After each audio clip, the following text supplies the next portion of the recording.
Right. Do we want to wait a little bit longer? There's 25 of 60 people that are registered.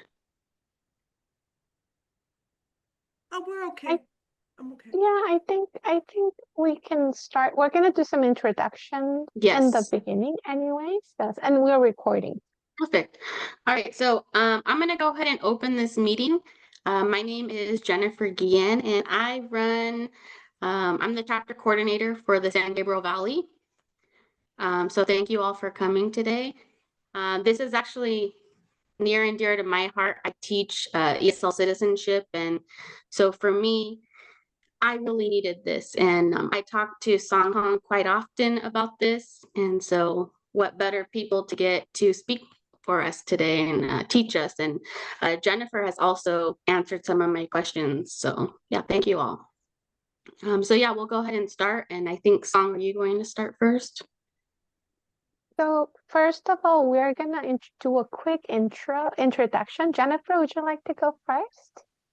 Hi, my name is Jennifer Gagliardi. I'm with Milpitas Adult School. I'm also with OTAN, and I present on the intersection between citizenship and technology. And recently, I've taken on a position with TESOL for an ESL naturalization interest group, and I'm hoping to start one with CATESOL in California. So, Song, would you like to introduce yourself? Yay. Yay. Hi. Hello, everyone. Welcome. Good afternoon. My name is Song Hong. I am your CATESOL past president, and also I've been teaching ESL and citizenship for the past about 12 years. Out of those 12 years, I've taught citizenship for about 6 years. I worked as a grant coordinator for the citizenship grant for 1 year. And again, this is such a rewarding class and course that I teach every year, and I would like to share some teaching tips and resources with you. And I'm really excited Jennifer is here because she's going to be able to share a lot of up-to-date policies. So we're here to present you with all of those, and we're recording this, and then the recording will be shared with all of you. And also, we do have our PowerPoints that we're going to share with you as well at the end or throughout the presentation. So I'm going to ask Jennifer to get started. Thank you. If you'd like to put your name in the chats to introduce yourselves and to say hello to each other, that would be great. Especially want to say hello to one of my comadres, Patricia Hernandez. So anyway, I'll be sharing a resource from her a little bit later on. Let me get my presentation up. Let me get into presentation mode. And hopefully we will be able to go from the beginning. Okay, so again, we're talking about ready for the citizenship interview updates and best practices. I'm going to be talking about the policy first. Song Hong is going to come over and talk about a school program and the best practices within the classroom and some resources. We'll take a break. Song Hong will continue. I will come back and do a couple quick resources, and then another pitch for a CATESOL interest group, and we're going to open up to your questions. If you have any burning questions right now, please put them into the chat. Okay, next one. So we were going to talk about the latest updates to the N400, civics test pedagogy, and effective classroom practices. Participants will learn about strategies for teaching pronunciation, vocabulary, interview preparation, along with practical resources and equity-minded approaches to student support to support students on their path to citizenship. I'm going to start talking about the policy related to N400, and then I'm going to go on to talk about the policy related to the civics test. Usually I go much more into depth about these slides, but I want to really focus on the policy. So right now I'm going to give you an overview. So the overview is that it was released in 2020, April 20th, April 1st, 2024. It was updated January the 20th, 2025. Excuse me on that. They retain most of the changes from the 2024 application. However, they did take out the X as a gender identifier or the other gender identifier. Some people, there is an option in there to request a social security number or replacement card. It's supposed to be automatic. However, people are finding it's much more important to interact personally with the social services administration. Structural changes, most of the people know about that. They've revamped it. I have a quick video slide about that.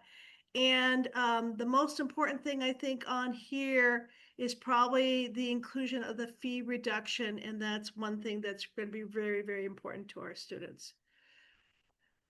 Again, here's an overview, very quick overview of the current structure. The paper N400 and the online N400 do not match up. So if the student is familiar with the paper N400 and they go and start practicing on the online N400, you can get a lot of questions like, oh my gosh, where's the name for my wife? It's important to me because the name of my wife, I'm going to petition for her later on. So they redid the N400, particularly the online N400, because they want to be laser focused on your eligibility. What enables you to legally become a US citizen? So they're focusing. If you notice here, they had the marital status and the children at the end, as opposed somewhere in the middle of the N400. That's because the wife or the spouse and the children can derive citizenship. But meanwhile, you have to approve your citizenship up front.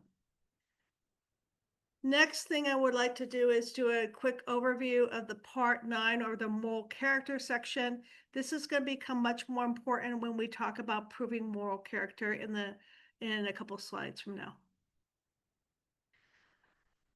On one of the most important things that they did was they announced the fee reduction. So fee reduction enables our students, many more of our students would be eligible to apply for citizenship, and it does show significant savings. So this is the current fee structure.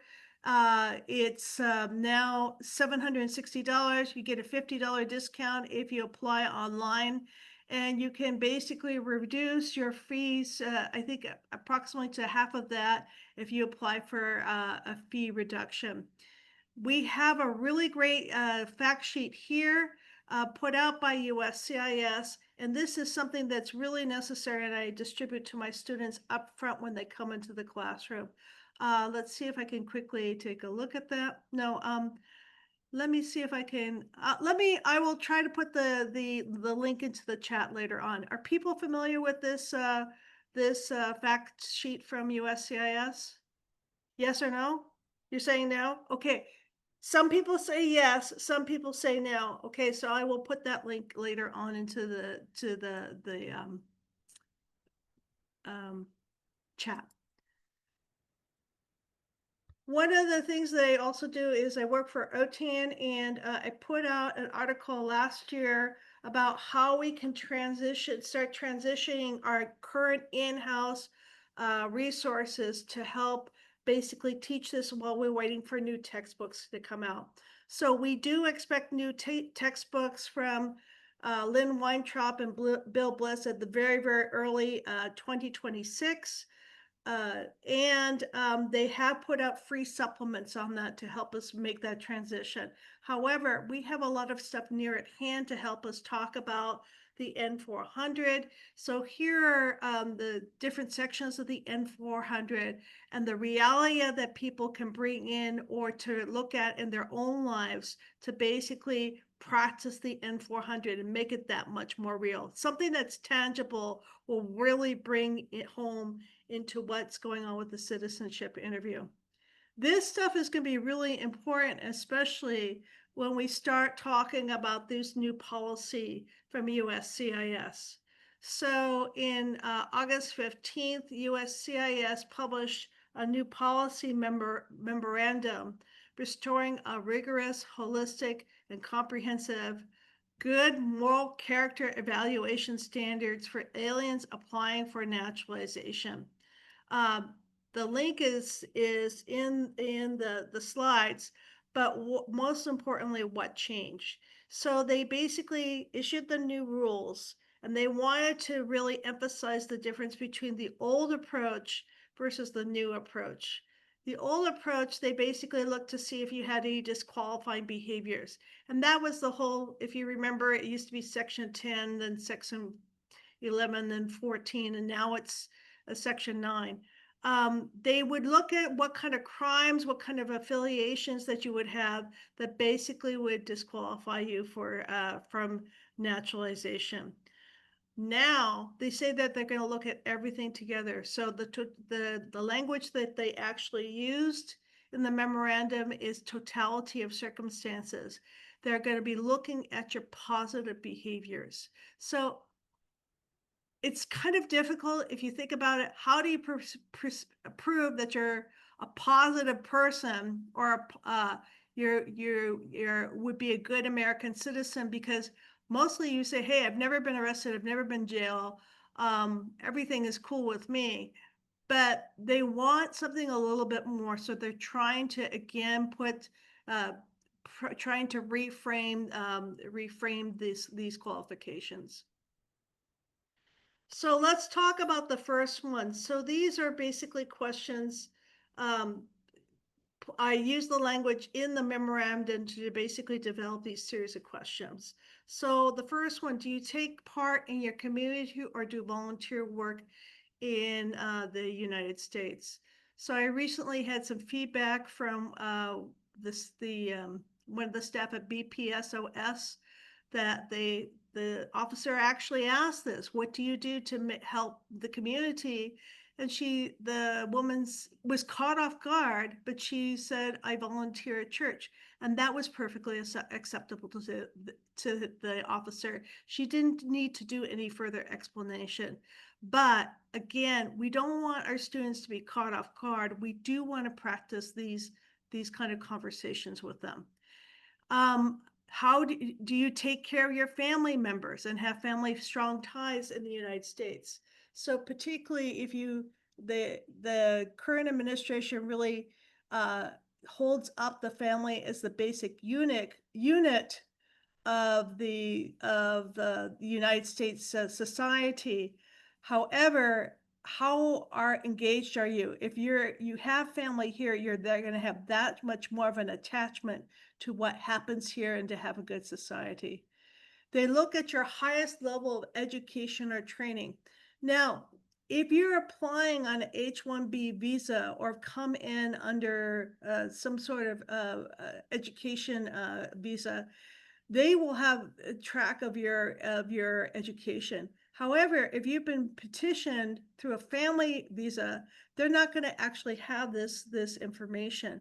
So again, they're going to basically see if you've, they may ask this question to you, and they also may look at what kind of education that you pursued, particularly in the section where they talk about schools and work on the N400. Do you have a stable job? And have you worked legally in the United States? So this is interesting because a stable job, particularly around COVID, people were doing a lot of, had to do a lot of job hopping or gig economy work. So this can be a little bit problematic and a little bit complicated for people to actually articulate. Why do you have so many jobs? Well, Again, they want to make sure that you're financially secure and that you're a good employee, because again, there's a heightened awareness and interest in the workforce under this administration.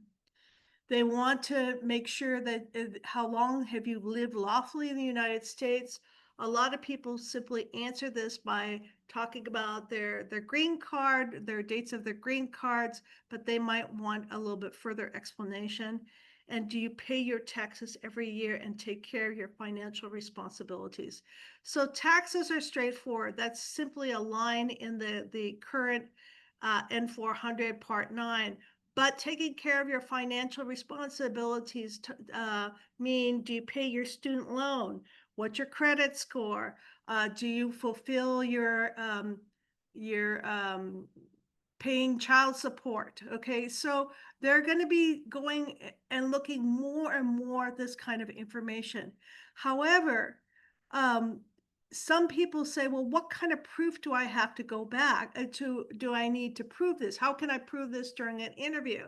So some people, particularly if you're in a field office like me in San Jose, it's very easy to step outside, get any material that you've left in your car and bring it back into the building. However, if you're at the federal courthouse downtown Los Angeles, you cannot enter and exit. You enter, well, you can enter, well, you can exit freely, but you can't enter back freely and bring that information. So as my colleague, Dr. Hernandez would suggest, you really need to prepare those documents, bring them in a folder and have them organized. In San Jose, it's not such a big deal. And again, you have to take a look at the policies and talk to your students when they come back from their interviews. What kind of proof did they ask you? Because if you've applied online, a lot of that proof has already been uploaded. And you don't want to walk around with a lot of personal information. So you have to weigh that stuff out.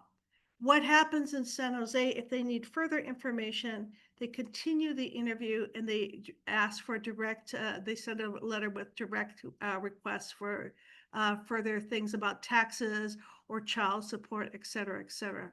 So again, if we go back and take a look at this information, this is simply this list.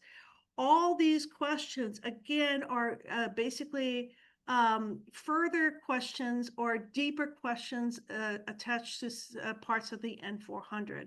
So again, we're going to have to spend a little bit more time digging when we practice our N400 to dig closer, a little bit deeper and ask some extending questions.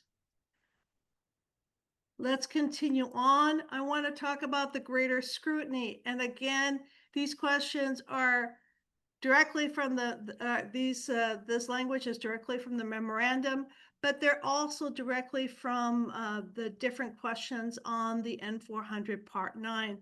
Is there any, I don't see anything that is extra or that would be unusual here. Now, this one is a little bit more difficult, rehabilitation and reformation, and this might be difficult for your students to actually prove. Talking about your child support, well, you can provide receipts. Finishing your probation, you would bring your report from your officer. People who said that you're a good and responsible person now. And this is something that we would have to think about as educators. Does our school district have different policies about writing letters of recommendation? So I've been recently requested to write letters of recommendation, and I've had to ask about our school policies because some basically are afraid of liability about what we say or the information that we provide, because we do want to maintain the privacy of the student. We want to talk about mentoring people. So a lot of people who've gone through treatment programs turn around and mentor other people. And that's looked at very positively, that you're contributing and you're making amends for your past behavior. They're talking about this one I had never seen before, paying back extra money or benefits that you were not supposed to get? I've never seen that question before, but again, this is talking about people's fear of people taking advantage of the system and paying back the taxes. Again, you can provide the receipts. So again, this is information that we can take, these questions we can take and practice in our classroom. I want to talk about some continuing questions. We have a reference to extreme betting. The memo is there. Home visits, there's usually home visits that are associated, particularly with green card marriages, eligibility based on marriages and social media. And this is something that I did not know until very recently, that USCIS has always had the ability or the right to vet people's social media. So this is a policy that was put up very recently in March for further comments. It provided more details of the materials that they're looking at. Some of the responses that we can do as members of CATESOL, and a lot of us are in get WIOA money. A lot of us participate in CASAS assessments. So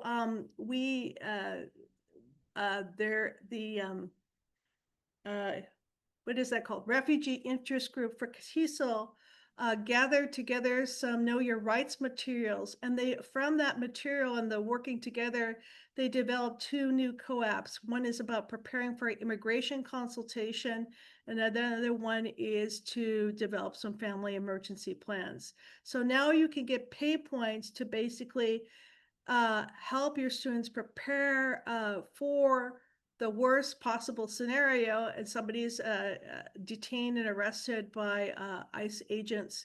So you want the student to basically access the immigration consultation before that happens, because we ourselves, we are not lawyers, we are teachers. Sometimes the wrong information can be absolutely the wrong help. So we want our students to be in contact with legitimate immigration consultation resources. And then also we have family emergency plans. So please take a look at those resources there. I want to move ahead and talk about administering the revised version of the citizenship test. A lot of you know this already, that after October the 18th or 20th, they're going to take the 2025 civics test, not the 2035 test. And we have to answer 12 over 20 questions correctly. This test was basically, it was based on the 2020 test, but they went back to revise it. And I'll show you a couple of revisions. Here's an overview of the test. I want you to particularly take a look at the challenges and the opportunities. So for instance, when they talk about the Constitution, they have a lot more founding documents, but there's opportunities to be much more inclusive. So take a look at the challenges and opportunities of each one of these sections. I did the same thing with the history section. Again, we had challenges and opportunities, particularly, and one of the opportunities right now is preparing for the 250th founding of America. So you'll be seeing a lot more of that information come through on January the 1st. Here's another one. As you could see, I referred to this a little bit earlier. Examples of the documents. And some people are like, it's not only just memorizing a name, but you have to know the who, what, where, when, why of the question. And you want to know how it affected the Constitution and why is it important to learn. What are they trying to do? They're trying to basically educate students and more into American society. A lot of people are going to be, I don't know about this question, but a lot of people are going to be very excited about question 118, talking about American innovation. And this is something that we could talk about, creativity, adaptation, how they can talk about how they experience this in their own home countries, how they experience it in their own lives here in America. Are they involved with technologies or businesses associated with some of these innovations? So again, this could be a really exciting question to pursue. One of the things is that there was some real problematic answers with the questions and the 2020 questions. USCIS resolved this by adding additional ways to answer the questions. So that really helped out people getting over that hump. I want to talk now more about the revising the policy alert, revising guidance on naturalization and civics education. This one basically came out in October, and it's talking about how it revised the test, basically, so it wanted to promote a unified American identity and respect for the Constitution, laws, and founding principles. And some people are saying, wait a minute, there's so much focus on the founding principles. What about our reality today that we have a much more diverse society? So of course you have to balance that information. And of course, a lot of people, we use the term, especially in California, about immigrant integration, but a lot of the government is using the vocabulary of assimilation into U.S. society. So how do you balance that and how to make sure that all contributions are welcome? And this section, the reason why they put out this memorandum is they wanted to clarify what the applicants must demonstrate to prove that they understand U.S. civics and government as required by Section 312 of the INA. The next slide is an overview of the INA, and the one I want to focus in here is a knowledge and understanding of the fundamentals of history and principles and forms of government. But notice they really don't say that much about literacy, and that is, unless you take a look at understanding the English language, the ability to read, write, and speak words in ordinary usage. There's a debate about what ordinary usage is, but anyway, this is what the law is and how they are trying to manifest it or apply it into the civics test. A lot of people know about the changes, but they don't know why the changes matter. And the changes, they say that the changes help ensure applicants truly understand U.S. history, form of government, and just not memorize facts. So the test has really grown. The things that students need to learn has really grown. But again, the students, if we connect it to people's personal lives and to things that they already know, like for instance, street signs or anything like that, things that are tangible, it could be a very effective way to grow their own knowledge. And here's another one from USCIS, because citizenship carries both rights and responsibilities. The test aims to reflect the applicant is ready to be an engaged citizen. It's like, I think the N400, the volunteerism in N400 shows much more preparation to be engaged, an engaged citizen, but this is what the history test says that they're trying to look at. These two slides are probably the most important, or three slides are the most important. We need to build lessons to help students explain aspects of U.S. government. And for instance, we need to contact, like, what does Congress do and why do we have elections? Well, of course, we know about elections, we know elections to Congress, but we need to help our students to make those connections between the elections and Congress. And we need to do it, and especially if they have B1, or that would be national NRS. National Reporting Standard, probably ESL, like it would be level 2 exit level 3 coming into level 3 or ESL 3, because they need to do short connected sentences and they need to know how to adapt phrases that talk about cause and effect. Oh, here we go. Here talking about, so we're going to be able to talk about familiar topics, talking about in short paragraphs. So they're not going to be asking the students to, during their interview, to explain those civics questions.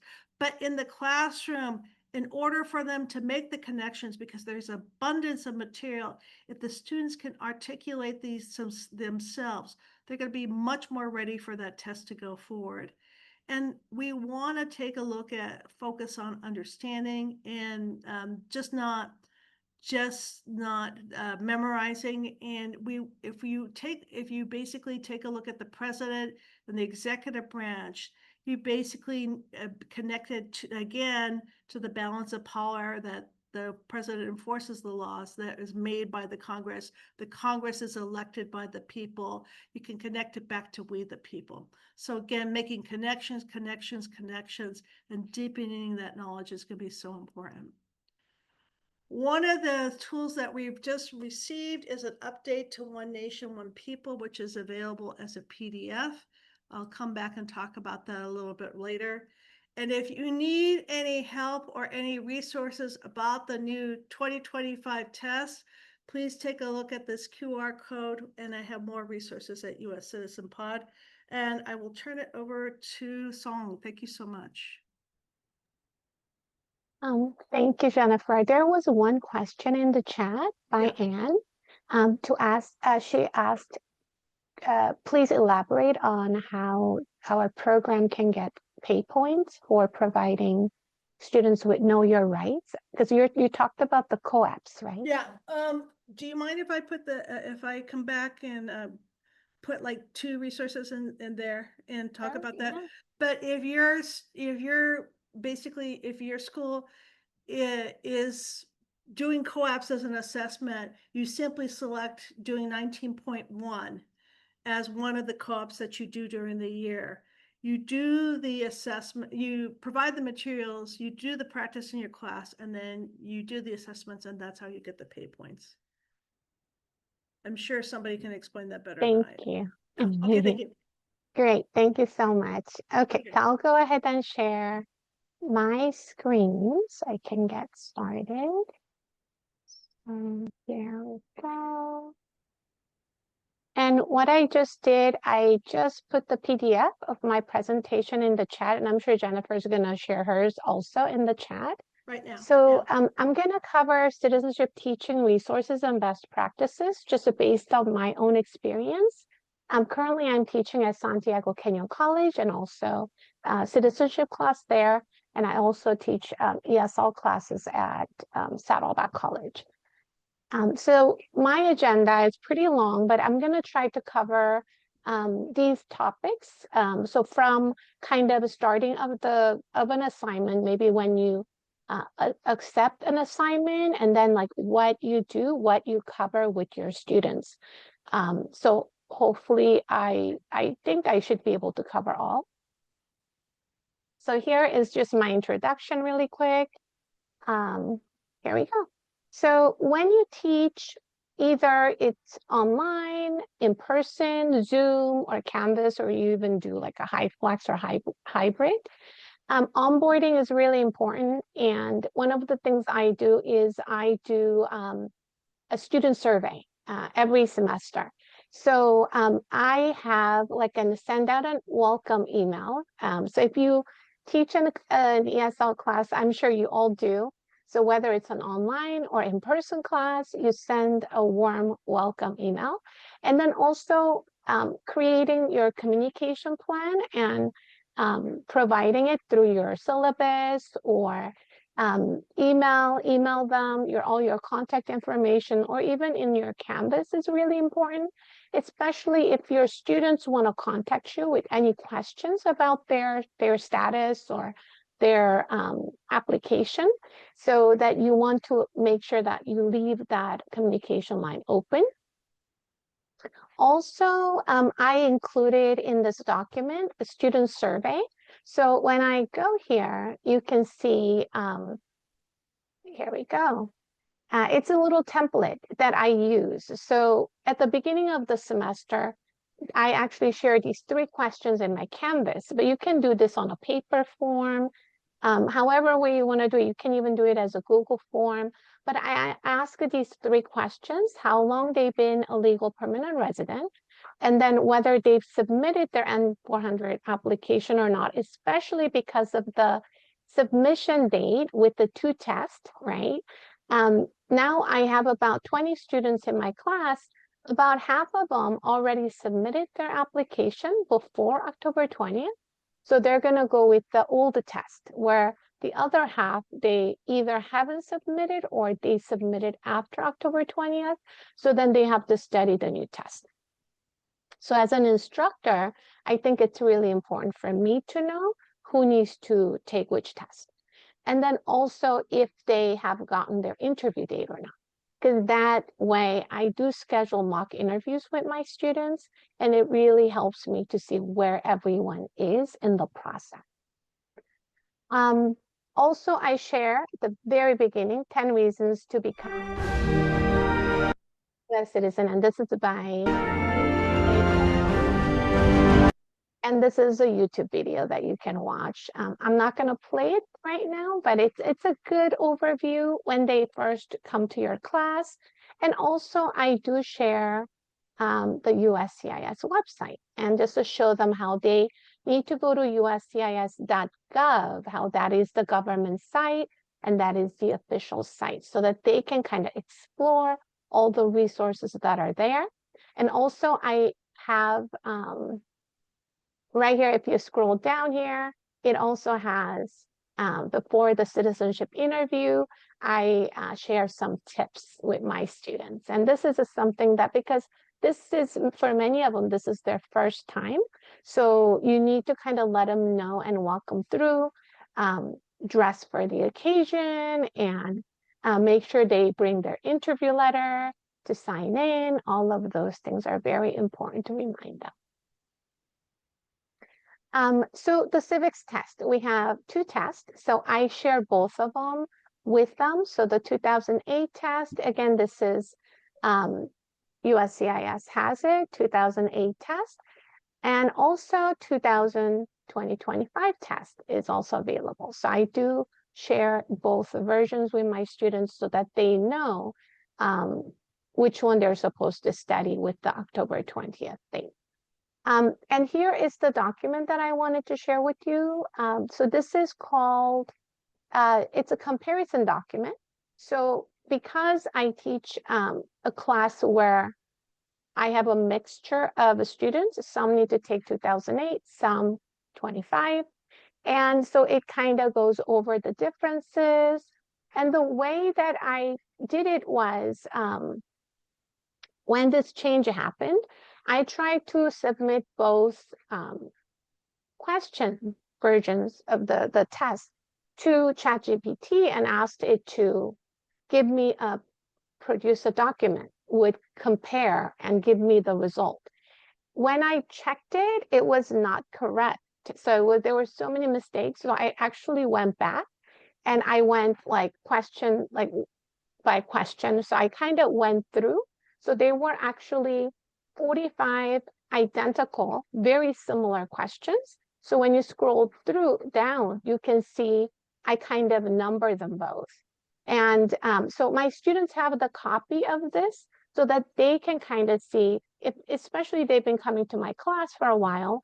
And some of them are really discouraged because they say, teacher, now I have to take this new test. Like, do I have to start everything all over? I'm like, no, because there are all these questions that are the same. So it's a way to encourage them, let them know that what they've studied already, they're still very helpful and useful. And then when you go to, sorry about scrolling, and what you can do is you can actually do the scrolling here on the side. And then I do have a part 2 where it talks, I list all the similar and rephrased questions. So these are maybe like either words are slightly different, or maybe the question before now is the answer, so that I kind of compare them side by side, so my students can see, oh, okay, so this is, I can totally do this. Just some of the wordings been changed. So this is the part that I go over with my students also. And I'll kind of talk to you about how I do it. And then the part 3 has all the new questions in the 2025 test. So if my students are taking the old test, they don't really have to look at the part 3. This document is mostly for my students who are taking the new test. So they're kind of like numbered in starting from 1 all the way to the end. But I hope this is helpful. And I made everyone viewers so that like we don't go in there and change things. But if there's any mistakes or anything like that, please let me know. Also, I do have right here, I share some of these videos by citizenshiptest.org. I find this website to be very There are very helpful.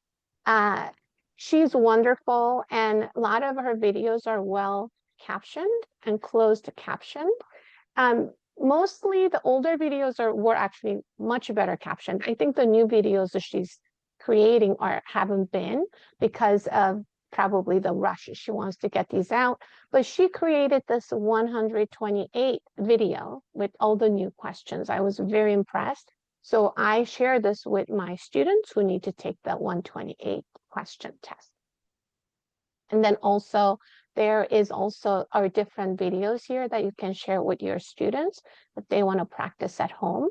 So these videos, I don't really watch the whole video with my students, because the class, I meet with my students in Zoom 2 hours once a week. So we don't have a lot of time. So I just give it to them because it's like an hour long. And I tell them you can watch it like 10 minutes each day. You can watch it over and over to kind of practice for your interview. Now the reading test and writing test. So in my class, what I try to do is I explained all the different parts of the test. It's not just the civics test. There is the reading test. They have to read 1 out of the 3 sentences correctly to pass. Writing test, they have to write 1 out of the 3 sentences correctly to pass. It's like a dictation. And also there is the English language test, and there's also the moral characteristics. So I go through all of them so that they understand the whole process. So USCIS haven't really updated their reading vocabulary list, which I'm really happy about. So it's here, so you can share it with your students. And what I did was, because when I tried to upload it to Canvas, it came out inaccessible, even though it was USCIS document. So I ended up just creating just like a very simple Word document that is more accessible. So you're welcome to download it, use it. And then also there is a video that, same thing, citizenshiptest.org. They have the video that has like a 50 reading samples, sentence samples, and writing samples that you can share with your students.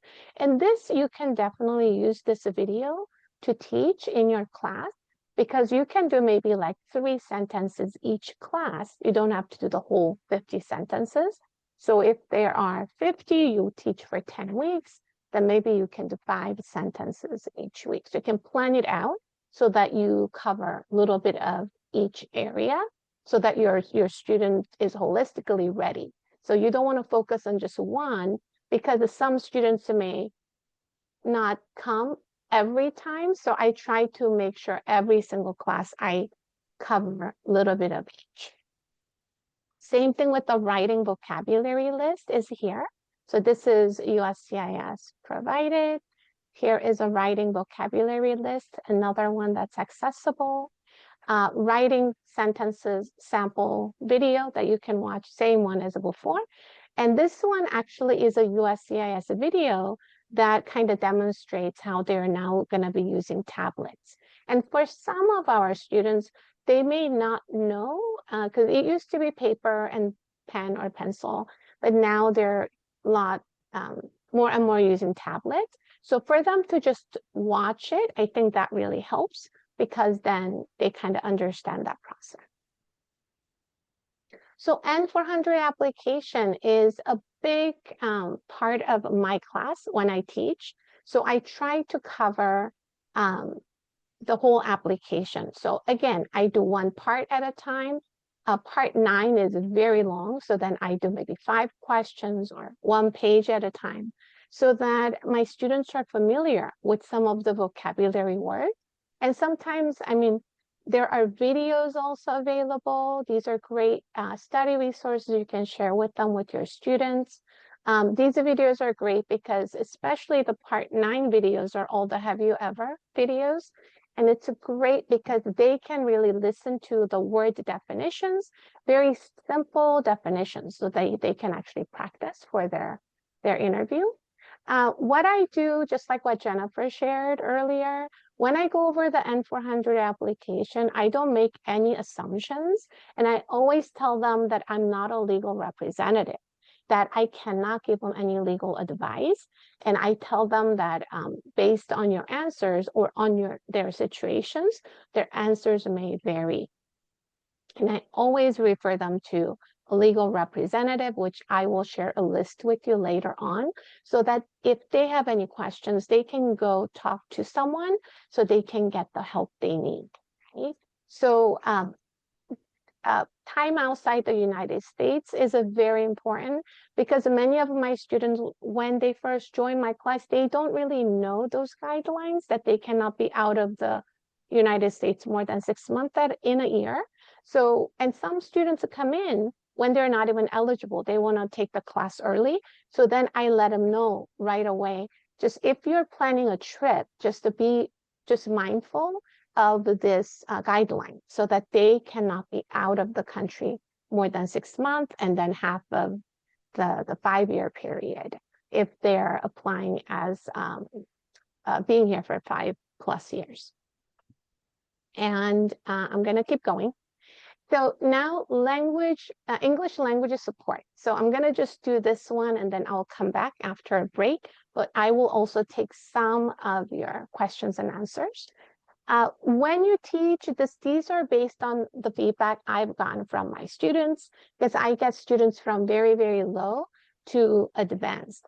They ask to repeat and speak slowly and speak clearly. And sometimes they say like they cannot understand. And that's the thing that we're so used to speaking fast, I think because we feel comfortable, but many of our students are English language learners. And I think we do need to speak slowly. And then phonics is a great way. What I do is whenever I teach them vocabulary words, especially with the new test, they now have to name 3 branches of the government, where they used to only they had to do just one government, part of a government in the old test. So now they have to say legislative branch, executive branch, judicial branch. So if they have a really hard time pronouncing, then I share Learning Chocolate has all those vocabulary words where they can listen. And then another thing I do is on my screen, you can do this on your board if you teach in person, I really try to chunk it for them. So if they're, let me do this here for you. So if they are learning about, right, judicial branch, then judicial branch. Or if they're learning about executive, right, executive branch, then I try to break it down for them so that it's easier for them. So even if they have to spell it, or if this is a spelling word, I tell them, don't try to memorize the whole thing. You need to look at each syllable and chunk it so that it's easier for you to say it and to pronounce when you answer. And I also emphasize the word stress is really important also. So executive. So I try to repeat this for my students so they can follow. And I try to also embed grammar lessons whenever I teach like when I go over the N400 application. So if it is just a simple present asking about the facts, their address, their name, I say this is simple present. When they talk about their past trips outside of the United States, I try to embed the past tense.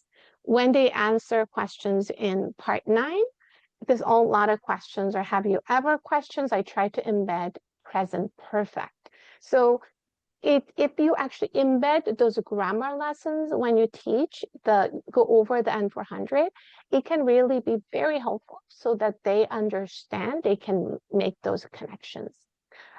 Questions, I try to always give them questions, ask them questions, and try to be very specific. Sometimes I just give them all the be verb questions like, are you? And also I try to give them WH questions like where, who, what, why, so that they understand. First thing they hear, the question word, they know how to answer. Student practice, my online students love to practice in the breakout rooms. If you have teach in person, pair them up, put them in small groups, let them practice the civics questions with like flashcards. They love it because I used to teach in person and my students really like practicing with their partners. Discussions and writing and reading assignments. I give them assignments where they have to record reading sentences. So they practice and then they record and then submit it in my Canvas, which can be very helpful for their activity, for their understanding of actual sentences.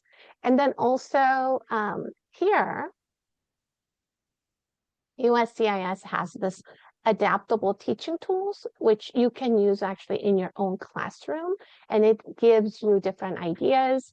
And also here we have the Citizenship Kit by Literacy Minnesota. I'm not going to be able to go through all of them, but you can also do small talk here. This one is really great. I use this all the time with my students. Again, this is provided by USCIS, but very visual. Like it has all these visual images that they can actually take a look as they learn. And then also there are practice like the video that Hi, everyone. You can share with your students about basic commands. Okay. What I'm going to do, I know we're running out of time. I'm going to come back after the break. We're going to do our initial plan was to take a 5-minute quick break. And then I will start here where how you can create culturally affirming and meaningful assignments in your citizenship class. But before we go into a break, I'm going to open it up for some questions. If you have any questions, any burning questions. Ryan Hook has a question in the chat. He said, when asked about 3 branches, is saying Congress, President, and Supreme Court acceptable? Yes. Yes. Yeah, so they're given 2 options. They can say the actual branch names or they can say the parts. So actually that's in the 2025 test booklet. Yes. Great. Okay. Any other questions?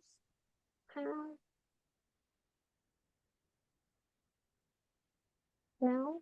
Okay. Great. So we are going to take a 5-minute stretch break for everyone. And then when we come back, we will continue. Thank you.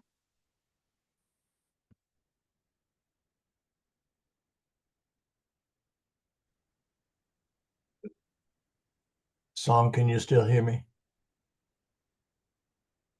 I can hear you. This is Jennifer. Oh, hey, Jennifer. Hey.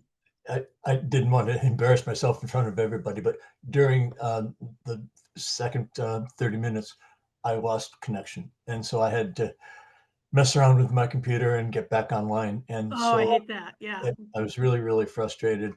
And but the It's main thing is I don't want to miss the part that I'd like to be able to make it up. So remind me how I'm going to get access after this workshop. How am I going to get access to your presentation and to her presentation? Yeah. So there's a couple of things. So one thing that they're going to do they're gonna post it, they're gonna post the video in private on YouTube. They're gonna get the link and then they're gonna send an email to all the people who participated. So it's not gonna be, if you went to the CATESOL YouTube channel, you're not gonna see the video there. I get it. Okay. You're gonna have the private link. Okay. Okay. And then the Also, other, okay. go ahead. Okay, and the other thing is that I'm posting whatever I get from Hong and myself. I'm posting that right now to my Chat room. no, what is that called? My website. It's going up on my website right now. Okay. And I'll post, so, and anytime people get that link, anytime somebody emails me, I just share that stuff out. So, but you will get an email from CATESOL. Okay. Walter, I was going to say too, I don't think you're the only one. I saw a couple people because I'm the other Jennifer and I are hosting and putting thank this you so together. much. So I've seen some people popping in and out who have also had some tech problems. So we'll make Mm. sure at the end too to make sure to repost the PowerPoints and those things, because I know Mhm. sometimes the chat, if you miss the chat, you don't see it. So I want to, at the end, I'll make sure that those are posted again Absolutely. just in case you want to catch them right now. Okay. Okay, there's song. Okay. I'm of course you find those embarrassing errors after they're in like 2035. How can I make a mistake like that? So I need to That's okay. We all I got don't it. need to freak more Hey, people my out. excuse, I'm 81 years old and I did not grow up with technology anywhere near the kids that So- that I'm teaching or the students that I'm teaching. They know so Yeah, much so- more about technology than I do. Yeah, and you know so much more about citizenship, and they're there to learn citizenship. You're That's not there right. to learn tech. But there, take that, you punks. Take that. So I see some questions in the chat. I know because we're still recording, I will answer some of the questions. Patricia asked, has anyone had USCIS officer ask student for good moral character proof? I haven't heard that yet. I don't know. It may be coming, but from my students, no, not yet. I've only heard it from BPSOS, and they asked about the volunteer, and that's Okay.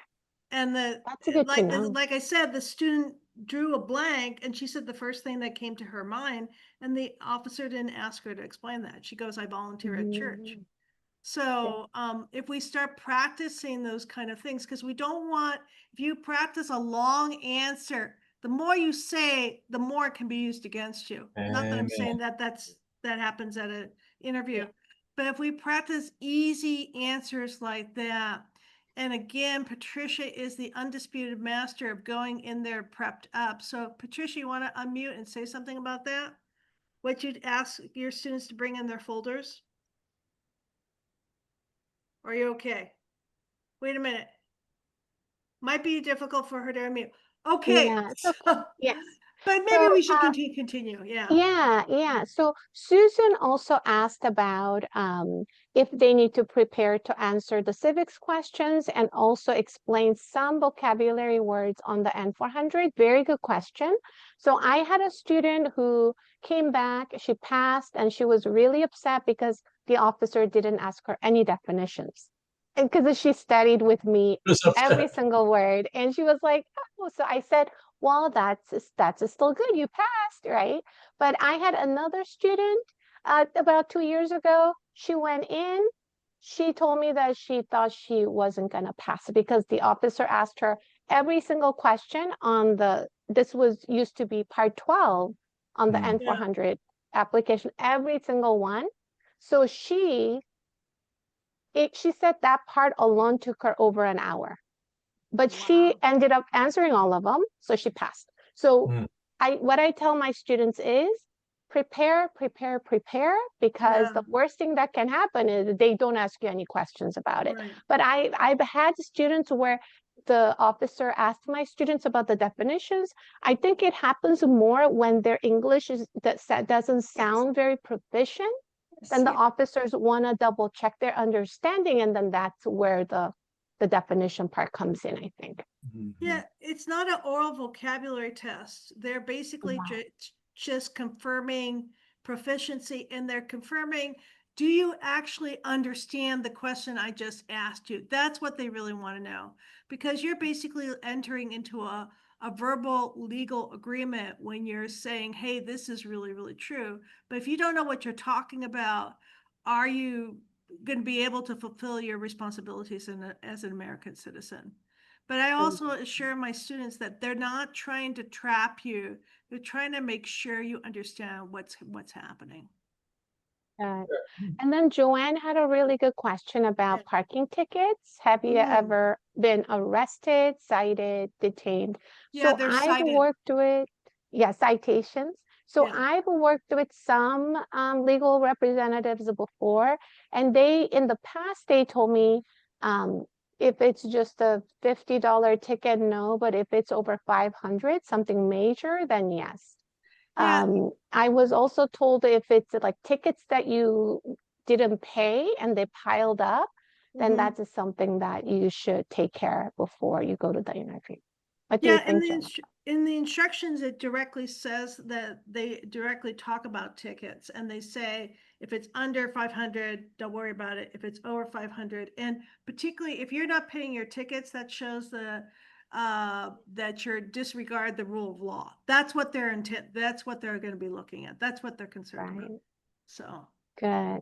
And then last question, Susan had a good question. If they can bring their N400 Nope. form to their interview to bring a copy. So what because there's a lot of information, and it used to be where you had to wait like almost a year before. Now it's the processing time is taking longer now. Mhm. So when students go in, I ask my students to get a copy, make a copy of their application, and any kind of information, write them on a piece of paper and then bring it with them. And then I tell them that ask the officer if you forget by any chance, like during the interview, you just everything goes blank and you cannot remember.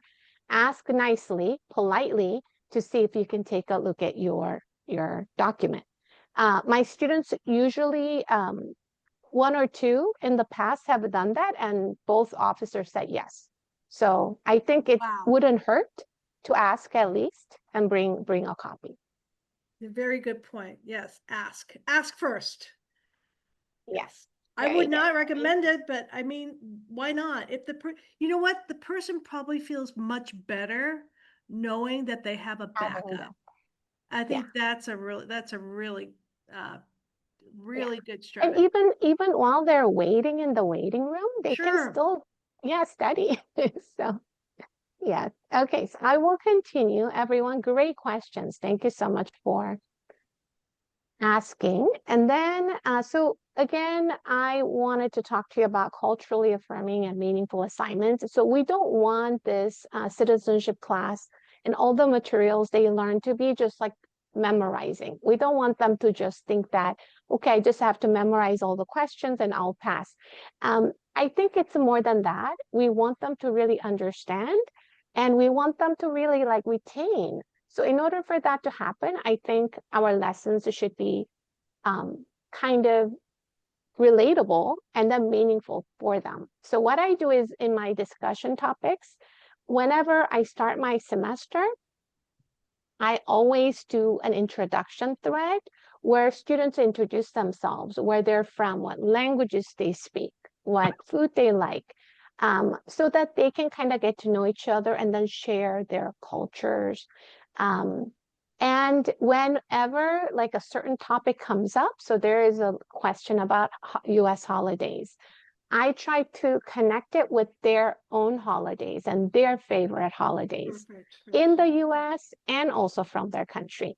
When we talk about US leaders, like when we talk about Abraham Lincoln or My fellow Martin Luther Americans, King. how exciting this is. Congratulations.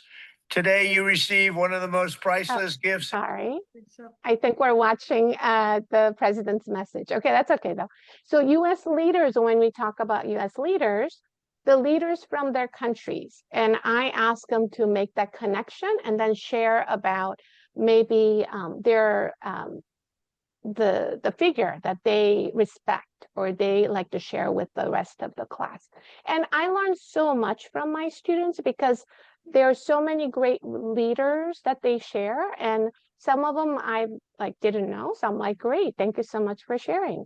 When we talk about their time outside of the United States, I try to do like a discussion thread talking about their trips. And it's like talks about taking a trip, like where did you go? How long did you stay? And it can be like domestic in the United States, or it can be like international, right? Because some students maybe they really haven't traveled internationally. So then it can be anything. It can even be like little day trip out to Palm Springs or anything like that. But it's just really great to engage your students so that they are kind of building this community together. And then I try to also use the compare and contrast strategy. So when we talk about the government system having the 3 branches, I ask them about their country. And then some of them say, I don't know. So then I say, okay, research, and then you can share, you can talk about it. Famous leaders. So when I talk about Martin Luther King Jr., I ask them about their civil rights leaders or around the world. When we talk about the symbolism within the American flag, I ask them to share about their flag as well. And then also from time to time, I try to have them reflect on their own learning. So I do the student survey at the very beginning, but I also do like a mid-check survey where they need to tell me their favorite class activity, anything that they really like helpful assignments, or if they have any questions. So like it can be done as a Google form, it can be done in your Canvas. And then also we talk about study plan. So I talk about SMART goals, maybe many of you already know. If they say, okay, teacher, I'm going to study really hard for my test, I say, okay, that's not specific enough and it's not measurable. It's not like, it could be achievable, but I don't know, relevant and timely. So I ask them to give me a very specific plan. So some of my students say, okay, every Tuesday and Thursday evening, I will review my vocabulary words for 30 minutes, right? And I'm going to do it like twice a week, or some students say they're going to do it every day. So this really helps because then they can stick to their plan and be ready when their interview comes. So I talked about mock interviews. I think mock interviews are very helpful, especially my students get very nervous before their interview. And when they come to my mock interviews, we usually do the mock interviews via Zoom. And they're nervous in my mock interview. I'm like, you don't have to be nervous with me, but because it matters to them. They really want to become a US citizen. So very, very important for you to provide mock interviews. And I also do share a lot of videos that they can watch so that they can see what it is like. But I offer mock interviews before their real interview.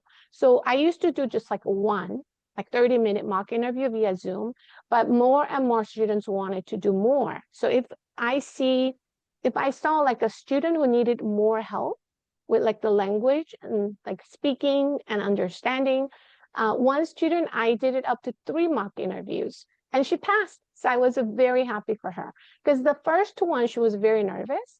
And then as we repeated, she felt a little bit more comfortable. And then teaching tips and resources. So you all have this document in the chat. So these are the OER resources that I use in my class. So preparing for the oath, many of you probably already know. So this has a lot of lessons here, and it has the test yourself link. So it's great, but I think they're going through some updates. So the videos are not working right now. However, you can still teach using the text that's there. And this is all based on the 2008 test. They haven't provided us with any new test, 2025. I also use USA Learns. So it's a free website, and they have a citizenship course there, and it's great because it has a lot of embedded videos, and students can create an account, like a student account for free. You can create a teacher account and then share your teacher code, class code with your students. And then also to teach, I had to create a student account as well, so that I would go in and teach using this website. It's a free website. So if you teach online or you don't have a textbook in your class, it's a great resource. I talked about Learning Chocolate. So when you go to Learning Chocolate, the homepage, you can go to the category and you can go to the US citizenship. And there are many vocabulary words, especially if your students really struggle with pronunciation. This is a great website for you to share because they can like really listen. New Year's Day, Martin Luther King Jr. Day. And then they can do the match up, and then they can check their answers. They can do dictation practice. It's just a very basic, but many of my students, especially if their English is a little low, they really like it. And then One Nation, One People is the textbook that Jennifer shared earlier. I really appreciate the Learning Chocolate one because I wrote all those. Yeah. So anything Oh from, my goodness. yeah, I didn't wrote all know. of them, and then all the ones from Yeah. Lupita's chat too. They're so good. I Thank use you. them in my class, every class. So I'm gonna- really, really helpful. So I'm going to go back and update them more for 128.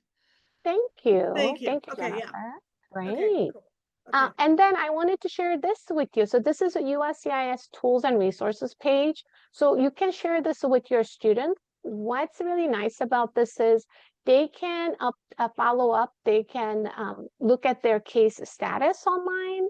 They can check the fee calculator and then case processing times. Sometimes my students ask, like, how long am I going to get my interview letter? And then I say, okay, let's go in here and check. And then you just have to put like which field office because it differs, but it's a really good way for you to use this with your students. And then you just have to verify you're not a robot. And then it's going to take you to that website. So yes, so here you just say what form. So I select N400. And then which field office. So then it's up to date. So students can see where they are. They can also download the app. USCIS has the app that they created. So Google Play, Apple Store. Definitely I share the USCIS website. And then also I share free legal support for my students. If you teach at a community college, then Find Your Ally is free legal services for all students and faculty and staff. And you can show them how they can book their appointment. So if your college actually provides online, in-person appointments, that's great. Currently, my college is only online or over the phone, but your students can get free appointment to get their N400 filled out, and that is completely free. And also, I wanted to share my Wakelet here with you. I know Wakelet is updating, like limiting your access to how many you can use, but this is my old one. So you can go through it and everything I'm sharing. Also, this is really important to share with your students about how to avoid scams. And then you share all the agencies. There are many nonprofit pro bono agencies that support our students. CARE LA has been coming to my school once a month to help my students with their legal, like filling out their application for free. They also, when they had the funding, they supported the application fee. So they either helped them fill out the fee waiver form, or they actually supported financially through their grants. So if you actually share a lot of these resources, your students will definitely benefit. Now, these agencies here are based in Orange County, but I'm sure that you can find ones up in, if you're in Northern California, I'm sure you can find them in your area as well. And the One Nation is here. I added Jennifer's Padlet here and her podcast here, really wonderful. And then I added all the USA Learns here, YouTube channel, USCIS YouTube channel, and then the US Citizenship test is also there. More resources. So it's great for you to share all these. Now I share the Senate website because I show them how they can find their senators. So you go to the website, you go to the senators, and then contact your senators, and then they can put in California, and then they can see who their senators are. So they can actually practice it too, especially for their representatives. I show them how they can find their representative by using this house.gov. So if you get more than one, you have to show them, they have to put their address so that they can, because I tell them it's not up to your city, it's up to your district. And now with the election, with the redistricting, we don't know what's going to happen yet, but just it's really helpful for your students to know how to go to the house.gov and look for their representative. I also, White House, it's is there. I also, another thing I share with my students is the selective service.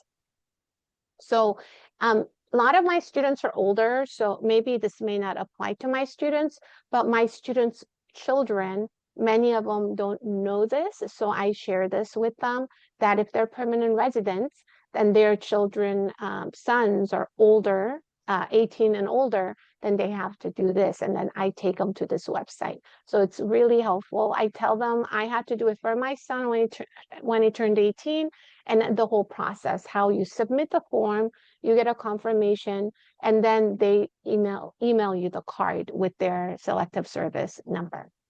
And then there is this last one is the new US Citizens website. This is at USCIS. It has the information about how to apply for a US passport, and also how to submit the N600 for your children.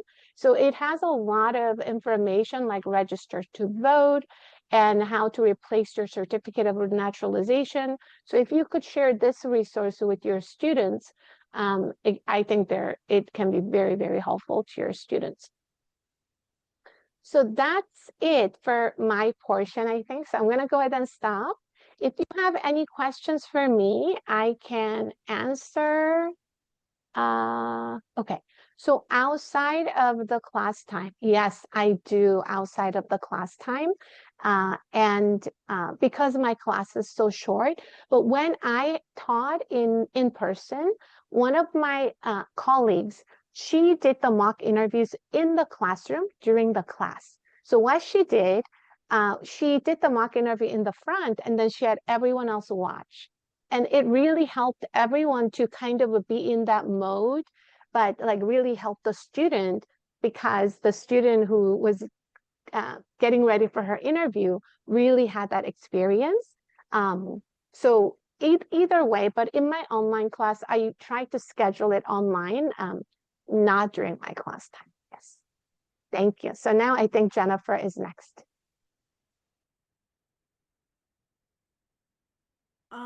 Let's see.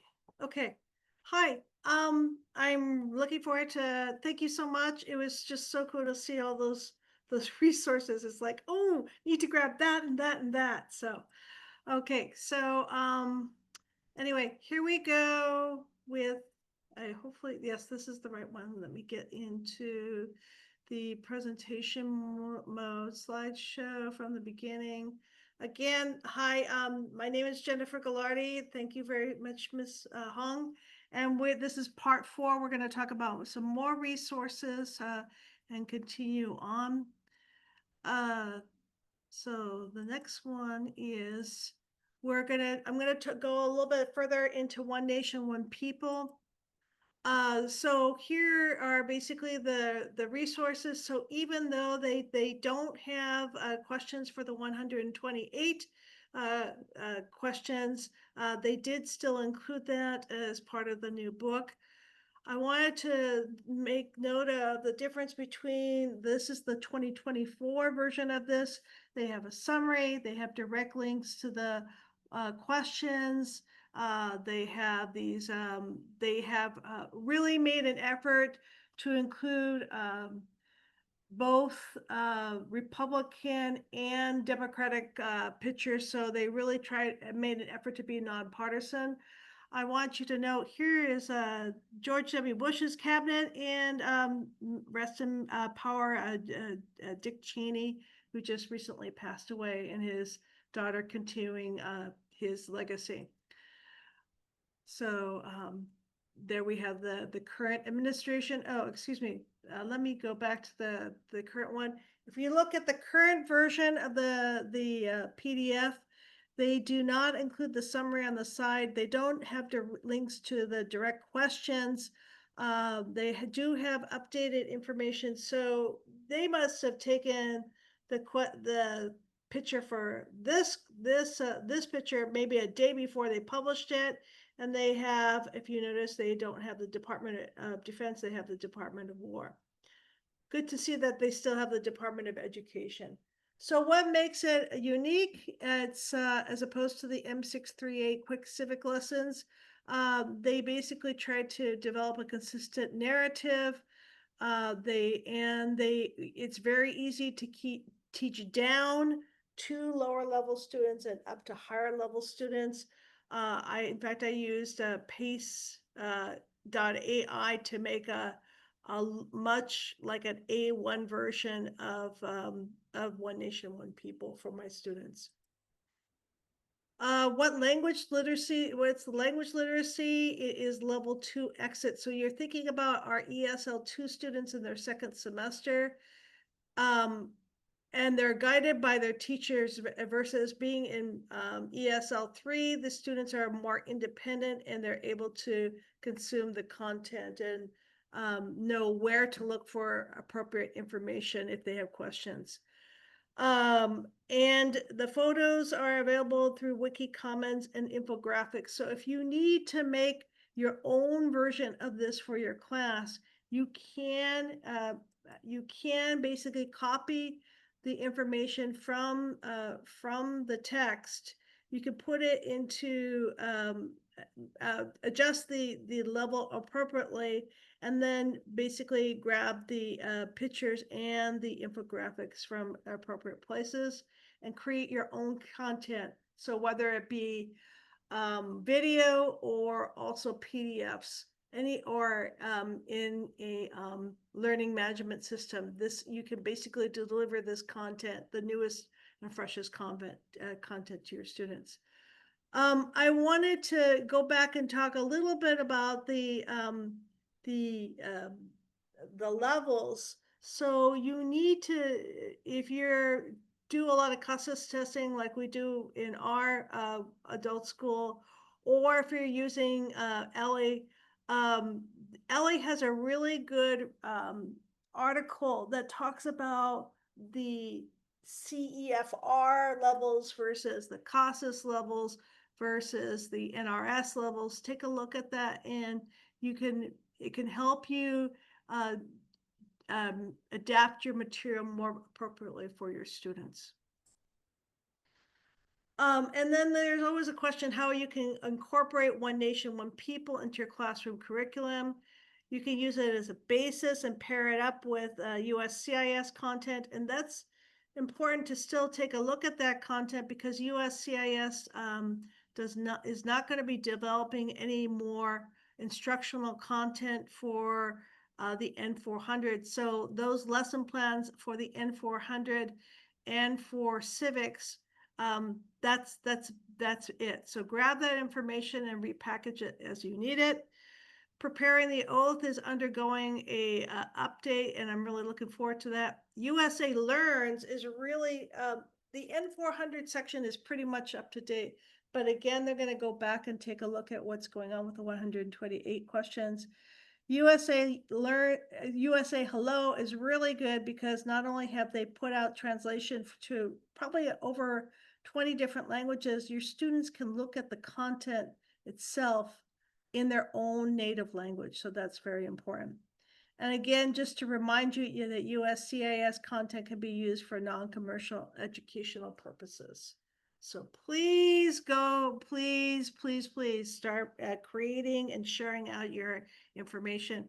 And like I said, I will get back to doing the stuff for our Learning Chocolate. I wanted to share a very quick new list of some of our resources. So Boundless just put out not only the test questions and answers, but a real simple one sentence explanations of each answer. So it's going to be really helpful for some of your maybe your higher intermediate or higher level students, but again, it might be also helpful for our own instructors and volunteers. So please take a look at that. LA has just released their US Citizenship and Naturalization collection. They posted maybe 12 videos based on for history of that are linked to the 128 questions. They're not exactly directly linked. They're trying to do more of an overview to keep the content evergreen. And I really appreciate that. But also they have a lot of lessons that are appropriate and can be used to talk about either the civics or the histories of America. So please take a look at that collection. Gilder Lehrman is known for creating really fine, high-grade content for high school students. However, taking a look at their collection for the citizenship test would be really helpful for our HiSET and our GED students as they prepare for the test. So you can adapt it for those purposes. And also it can leak up if you're doing a family literacy situation, you can leak up what your citizenship students are learning and what their teenage children might be learning in the classroom. So that's would be a really interesting way to pursue family literacy. Patricia Hernandez basically picked out the 2025 questions for people 65 and older, plus the 20 years. She did it in English and Spanish, and she's offering that for free. You could also do the same thing with the translations from USA Hello. You would basically be picking out those questions yourself and sharing that out with your students, but thank you, Patricia, for doing that. I really, taking a look at all the civic comparisons, I really think Song Hong really delivered on that content. And of course, you can join this TSL.org and join our Civics and Naturalization Education Professional Learning Network. Again, here's a link to all the 2025 civics test content. And I'll share out some more resources. So here we go with that. This is a very quick list of some of the information, particularly if you're interested in legal resources or legal aid. This is Department of Justice, pro bono legal aid resources, and they organize geographically. So again, you're going to put your student in the right touch with people who have been vetted. And so most of these are, again, pretty straightforward. Ventures has just committed to posting practice resources for the 128 questions. I did talk about USA Learns and USA Hello. You look at, if you haven't used their Find You Hello, it's really interesting. It has resources for education, for medicine, for anything that most immigrants could want. However, they basically access mostly federal resources. So a lot of our adult schools, for instance, don't show up there. So that's something that you can basically add those resources but still use that app to basically find resources for your students. I wanted to talk a little bit about America at 250, especially this is going to be happening in January, that this is going to be a real opportunity not only to talk about civics in our own citizenship classes, but in our EL Civic, our English classes as well.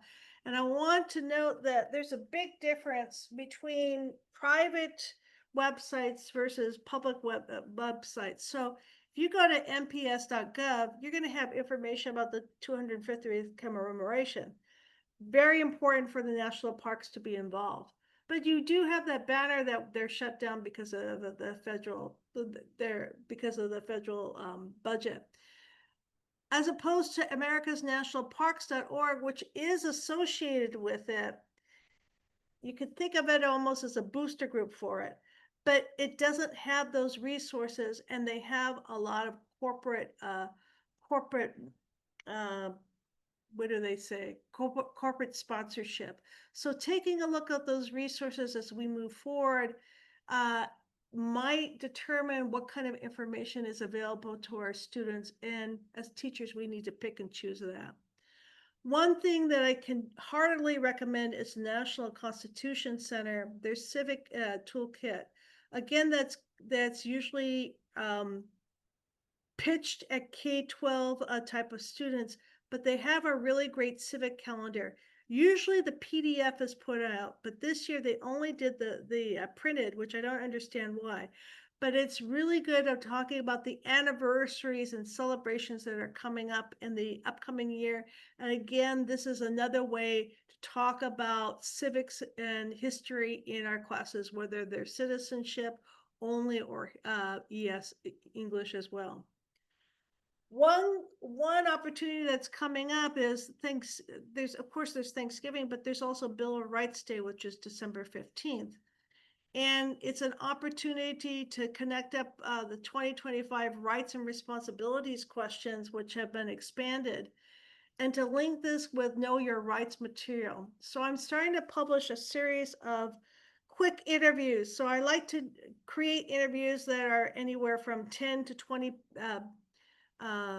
questions long on one side, and it's usually just one side of the page, so students can have an opportunity to interview each other, because waiting for the teacher to interview them in front of the classroom can be a long wait. So I get the students to practice different parts of the N400 with each other. But this one is where I'm trying to develop anywhere from family literacy all the way up to our ESL 5 and ESL 6 classes, questions and interviews that are appropriate, and they can ask not only each other, but they can also meet with other students at other lower levels and practice that information to increase excitement and desire to participate in our upcoming events. Here, USA Learns has really increased some of very good, has included some really good activities. Again, this was originally based on a USCIS document, and they're looking to partner up, work more closely with the citizenship course that's involved there. They're really emphasizing also digital literacy. I want to talk quickly about my class. It was interesting to hear about online class using Canvas. My class is a little bit different. We meet for one session for 2.5 hours. I do post my lessons on my blog. I always have an interview practice. I have a quiz. We have in civics where we use a textbook, usually the Voices of Freedom or the stuff from ProLiteracy. We have an integration assessment that I usually write, which it's a multiple choice N400 quiz and a civics quiz that matches whatever topic we had. And we always have enrichment and topical info video. So here is an example of when I meet with my students. So we not only meet in class, we also meet for 30 minutes. I meet with students 30 minutes each week, and I do a practice video with them, and I also review material with them from their practice on USA Learns, because I don't have enough time to deliver all the content in the classroom. I do depend on USA Learns to basically deliver on some of the civics content. And here's an example of a interview series that I just finished. This one is based on part 9. So I basically did 1 or 2 questions. On one side of the page, you have a basic pictures of the terms that we're going to study. On the other side of the page, we would have the questions from the N400 that are part 9 that are being asked. And you're asked for definitions, and then there's links up to either the 100 questions, which I'll now have to update, and then also that there's going to be links to some of our federal government. Also, I've been trying to think about how I want to step away from the whole memorization of all the questions and the answers. But so I want to create context. But how do you create context? So I've been trying to take a look at developing some of these, developing some resources. So here's one that I'm talking about, the documents that influence the Constitution. But then, so, you know, you got the pictures, got the timeline, you got the civics questions that support it. But then you think, well, is this really appropriate, or are you basically reinforcing the whole memorization thing? So then I basically started developing 1-page explanations, trying to explain every single one of those questions. I think I'm going to drive myself quite crazy, or answer choices. So again, you have a real brief thing about one of the documents that supports the Constitution. You have the who, what, and where of the document. You talk about why the document is important and how it supports the Constitution, and you have a little bit of vocabulary. So I don't know if this is appropriate. I don't know if this is useful. I would really like to get some feedback from other teachers. And so I'm really hoping to move forward on the civics and citizenship professional development, or sorry, interest group, to see if we could start swapping out and testing some of these resources together. So here we are now at the proposed civics and citizenship interest group, and we want to support educators in all settings to help learners prepare for citizenship tests, navigate the naturalization process, and support learner and civic engagement. We want to encourage research, scholarship, disseminate information, develop teaching materials, and advance teaching tools and methods. So if you're interested, please, you know, take this opportunity to grab the QR code and to respond to this. I would really, really, really super appreciate that. And so, any question about that? I feel like I missed something. Oh, I think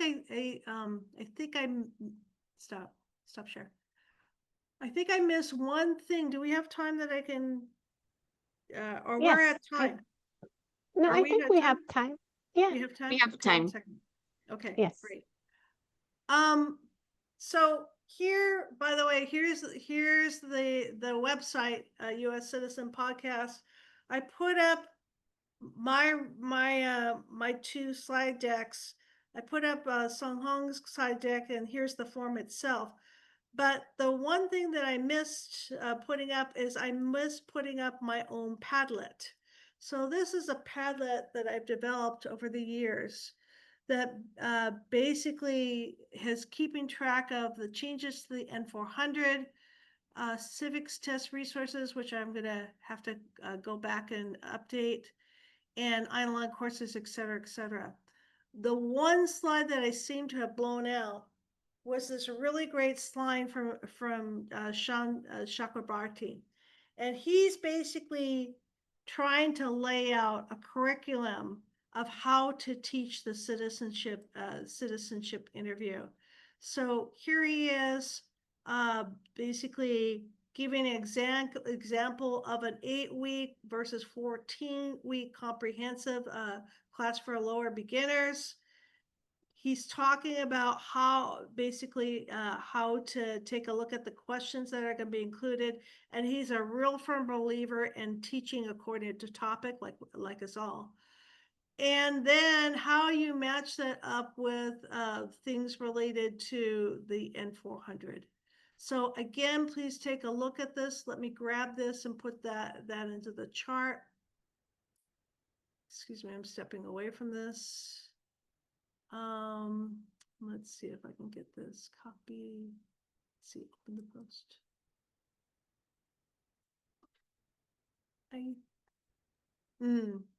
Okay. Again, I think I'm going to have to step away from that. Does anybody have any questions while I'm here at my website? If not, I'm going to stop. Oh, another thing is the LA resources. Again, you need this a subscription to see this, but this is a quick view of, hopefully we can see their videos that they have developed. So coming to America, creating a government, westward expansion, et cetera, et cetera. And here is an example of their naturalization collection. So they've developed it. They basically put out six simple categories. And as you pursue the information, like you're picking up, hey, I want to assign this to my students. So with LA, you can assign classes or individuals, and that would be really helpful. So I am done. There was a question from Yes, please. Alicia or Alicia in the, but she just raised her hand, I think. Hello, that was just me saying I'm interested in the interest group. I was like, me. Oh, thank you. Thank you, Alicia. Thank you. Jennifer, could you put the interest group? I know you shared the QR code, but could you put it in the chat? Do you have a Sure, 1 link second. to the form? Yeah, the Yes, so I'll step away and I'll get that, okay? okay. All right. the QR code what- wasn't working for me. Oh, it wasn't. Okay. Ooh, that So hurts what my we're feelings. trying to do, Okay. what we're trying to do is CATESOL has interest groups. We have about a dozen right now, 12 interest groups. And we do have one IG interest group called Refugees Concerned. And they do actually cover like know your rights and advocacy. However, Jennifer actually proposed if we can start a citizenship, like civics and citizenship interest group that would focus on our citizenship students who are going through the naturalization process, because those students, including my students, they've been here for a long time and they want to become US citizens, whereas the refugee concerns, I think their concerns are more with the students who just got here, and their focus may be slightly different. So if you're interested in joining, because in order for CATESOL to start a new IG, it has to go through the board, like the voting process, and we need a coordinator. We have Jennifer here, and then we need a co-coordinator or an assistant coordinator, and we need 20 names with your emails. So if you're interested, please let us know, because our next board meeting is January 30th, and we would like to, if we can collect 20 names, we would like to add it to the board agenda for January. Okay, I'm still working on grabbing that form. 1 second. Okay.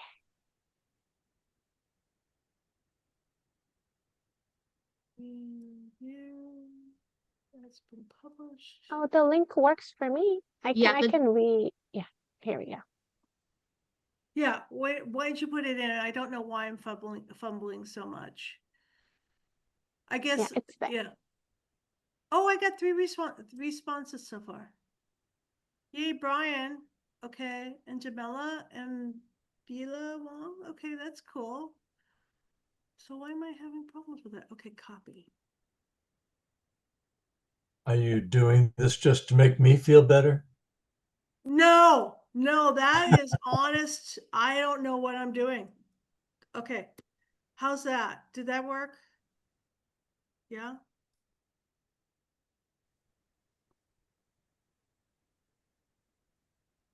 Right. So it Oh. says option 1. I think you can check that, but I think the part that the last question is what's important, whether Mhm. you support or not for this new IG. So you can check option 1, your full name, your email address, and then if you want to say yes at the last question, and then you can submit. Really? I see. Do you support the formation of a new CATESOL interest group? Oh, interesting. Yes. Somehow, yeah, I can share my screen and show you. Yeah, sure. Why, but when I open the form, there's that option 1. So I think that's why people got confused, like what that option 1 is. It looks like we have to all click that, but the actual question is at the bottom. Do you support the formation of a new IG? Oh, I So see. then you can check yes and submit. I see what happened. Okay, let me see if I can get that a little bit better. Okay. Great, thank you. Yay, yeah. I think it's going to be wonderful. And I know Jennifer wants to create more study materials for the new test. And I think it's going to be something that we really, really need. So I'm really excited for this proposal. So thank Well, you. we also have to consider that the midterms are coming up. So there's going to be a lot of civics content there, especially, and it'll be an exam opportunity for us to practice media literacy, because an informed electorate is going to will make the right choices. So that's important. And also the census is coming up. So that's another thing that we really need to take a look at and prepare our students for that. I'm sorry, where do I go to add my name for that? I missed it. It's in the chat. It's a Google form. Let me see if I can put it in the chat one more time. Let's see if I can. So if you open your chat, it should be, hold on. Okay, I think there. Is that it or no? Well, that's not right.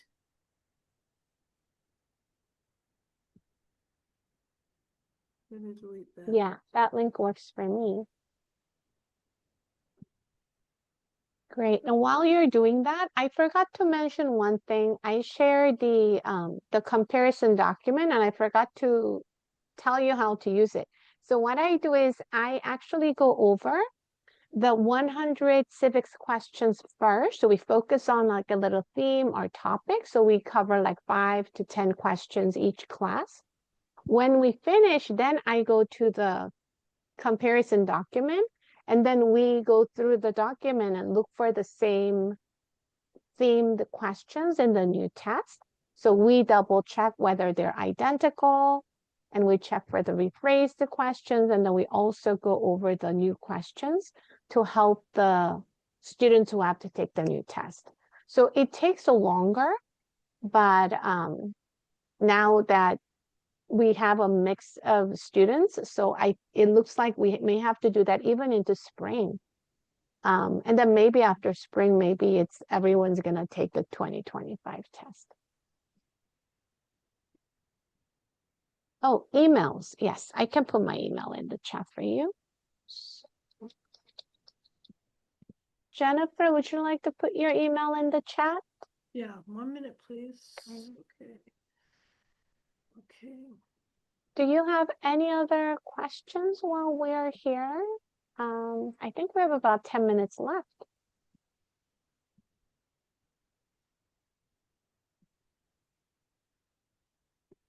Does anybody also have best practices that they would like to share in their own classroom, for their own classroom?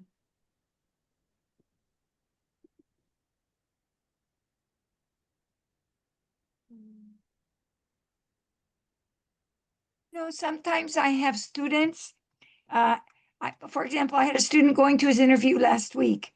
And I went around and I said to all the students, okay, each of you are going to pick 2 questions in section 9.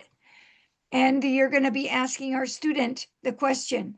And I guess the reason I just go over it to them and I just say, I'm not going to be the one to interview you tomorrow. and you need to hear the different accents that people have, Yeah. because our officers have accents as well. And you won't be listening to your citizenship teacher, who's the person that your accent you're most accustomed to. And I have gotten really good responses from the students who are asking the question, because it helps them. They need to develop their reading skills, and and they feel good being the officer. And the student who's on the firing line, he liked that too, because he felt like that was a good prep for him, you know? Hey, Patricia, while you're there, can you describe your folder that you, or your binder that you send your Oh, students? yes, I spend a Thank you so day, I much. have 2 weeks 2 days a week that I teach. One day is dedicated to the application, and the other to the, the 100 questions, or what we're ever going to do about that. On the Thursday that we do the application, one of the very first things I do is I bring in my folder. So I talk about it. It's plastic, it protects all of your documents, and it has separators. And I say, and then I have the list of documents that go inside.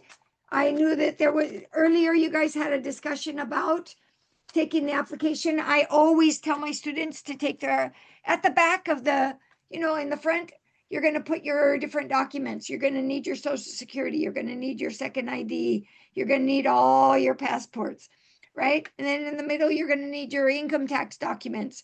I also had a student who had taken his income tax documents, and the officer said to him, "Nope, I don't want your copies. I want the copies directly, the transcripts from IRS." So we have the person in our office who helps students when they're putting together their folder to get the IRS transcripts to put in there. And at the back of the folder, we always put our 100 questions, our dictations, and our copy of the application. And the person that we were preparing last week had more than a 2-hour wait. And he said, "Oh, teacher, I immediately went to study. And when they asked me the questions in the interview, everything was really fresh," because he had spent his time, reviewing his materials that he had at the back of his folder. Somebody has asked a really interesting question. How has ICE affected your classes? And ICE directly has not affected my classes. But the thing is that I used to practice interview all the time, constantly. And I have not done it now because there has been negative blowback on people who are sharing that information. Particularly because a lot of people were taking my videos and putting it on TikTok. And so that's where people were receiving negative information. So again, right now, I'm more interested in protecting my students' privacy, just taking a beat. And then also, a lot of my stuff has been remixed by AI. So again, I'm right now, I have not been able to figure out the best way to protect student privacy. So that's why I'm a little bit careful, much more careful right now. I'm filming my students. They film each other and they share that between themselves, but I myself, I'm not posting that information right now. Jennifer, Yeah, go ahead. I don't allow my students to do any recording in the classroom, and that gets around that to some degree. But I did want to amplify the idea of preparing them by doing some practice interviews in the classroom. And so when we get toward the end of the semester, I'll set the scenario. I said, I'm going to leave the room for a while. And while I'm gone, you're going to be talking with each other as if you were in the waiting room at USCIS. Ooh. I'm going to enter and I'm going to call someone's name. And so we'll practice this once before I leave the room. And so I say, Jose, please stand. Jose, when I entered the room, I want you to stand up and I want you to extend your hand to me, even before I extend my hand to you. Will you practice that with me now? So we practice that. So then I leave the room and then I come back in and I make the door like that. And I go, is there a Maria Gonzalez Hernandez Cortez in this room? And then Maria looks around and she goes, yes, sir. I am Maria Gonzalez Ortega. And so I say, please follow me to my office. And so then I wend my way through the seats and go all the way to the back of the room, you know, and the other students are just on edge listening, you know. And so it adds a note of realism to the whole thing to just have that set up in the scenario.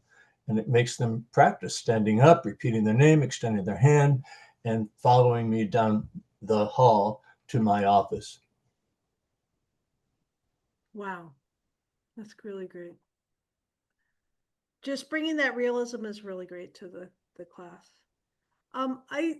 I would like to move on and talk about, there was somebody who's teaching in Spanish, the classes in Spanish. I was wondering how you practice the N400 part in Spanish.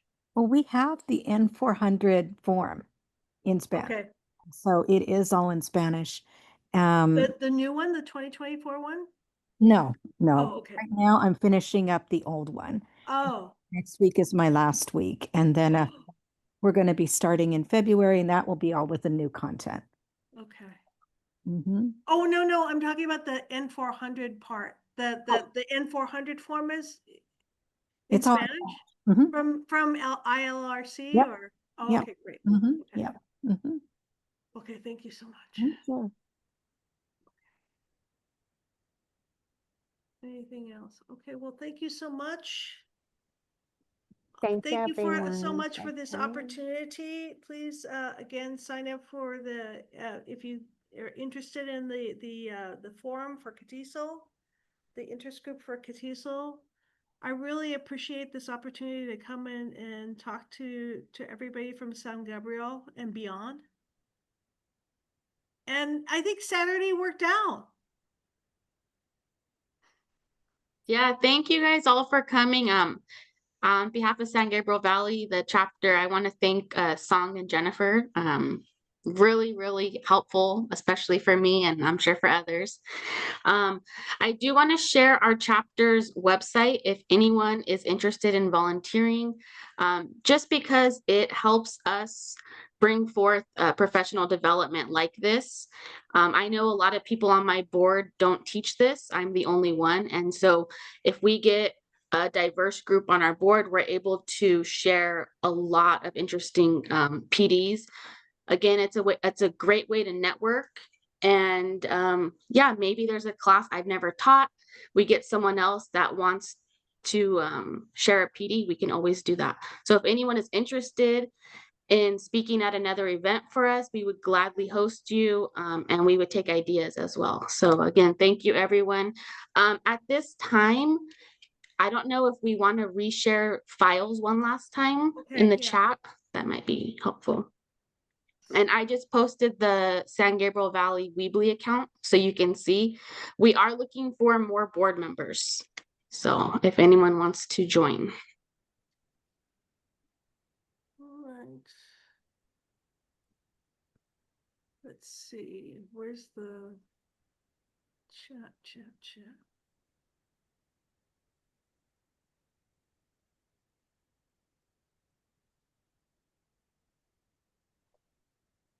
Perfect.